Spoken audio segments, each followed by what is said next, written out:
Assalamualaikum warahmatullahi wabarakatuh. Bismillah, alhamdulillah, wassalatu wassalamu ala rasulillah, la haula wala quwata illa billah, amma ba'du. Yang kami hormati Ibu dosen Nyai Haja Allah Hanimah, teman-temanku semua yang berbahagia. Kali ini kami akan menjelaskan sedikit tentang materi cara Nabi mendidik umatnya. Nabi Muhammad SAW adalah seorang guru yang bijak, yang merupakan figur manusia yang pandai. Beliau adalah guru terbaik sepanjang masa. Beliau mendidik dengan keteladanan.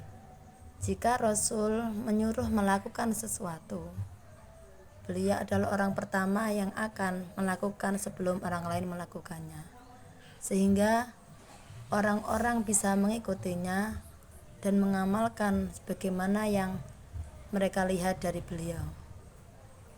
Ketika beliau merintahkan untuk sabar, beliau menunjukkan kesabaran yang luar biasa ketika menghadapi cacian kafir Quraisy.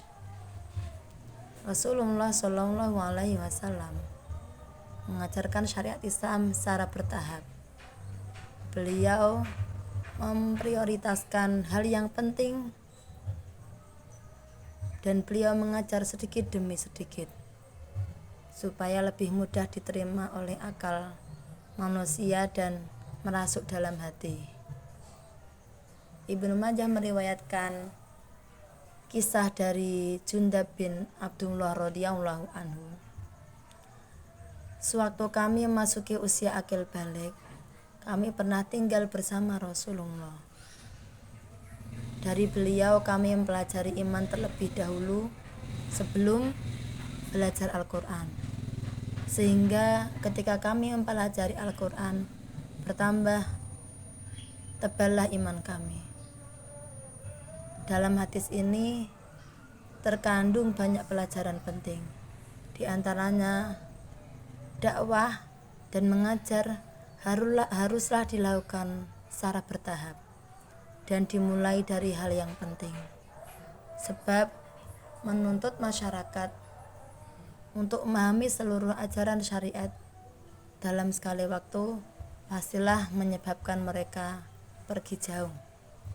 Begitu pula mengajarkan beberapa ilmu sekaligus dalam sekali tempo pastilah membuat para murid kabur.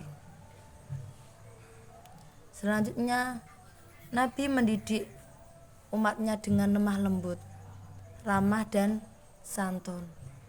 Beliau tidak pernah kasar, tidak pernah marah. Beliau selalu menenangkan sahabatnya ketika bersalah. Beliau menasihati dengan lembut. Rasulullah SAW juga sangat memperhatikan perbedaan karakter atau kepribadian dari peserta didik beliau. Beliau mengajar sesuai kadar kemampuan dan sangat menjaga perasaan para pelajar pemula.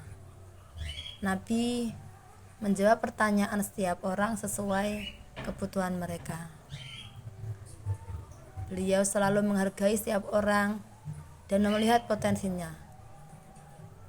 Beliau pernah memberi kepercayaan kepada para sahabat untuk menjalankan tugas-tugas penting, bahkan kepada sahabat yang masih muda, seperti ketika beliau menunjuk Usamah bin Zaid yang masih remaja menjadi panglima pasukan. Ini menunjukkan bahwa beliau mendidik dengan memberikan kepercayaan.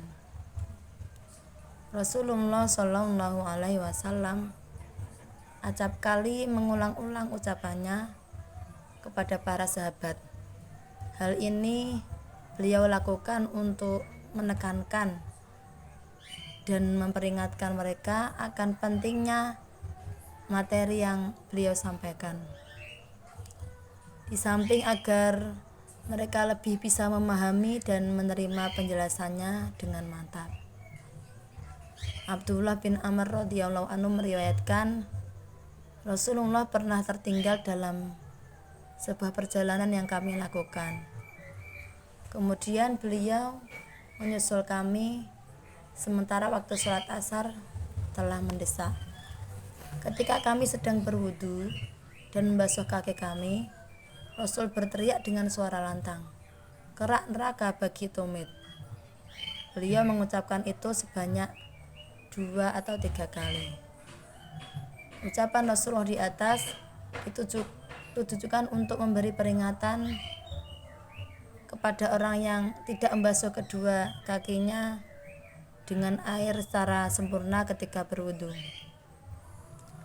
Pengulangan sebanyak 3 kali itu untuk menekankan pemahaman.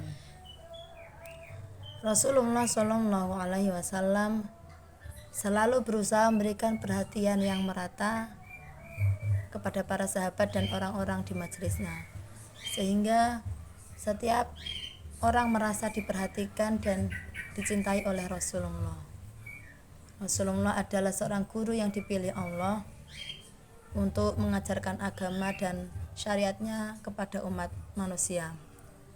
Nabi adalah seorang guru yang mengajar dengan segenap penampilan, kondisi, keadaan, ucapan, dan segala situasi, sehingga kesempurnaan kepribadian beliau ini merupakan sebuah metode tersendiri untuk mendidik para muridnya supaya mereka meneladani akhlaknya yang mulia dan petunjuknya yang lurus.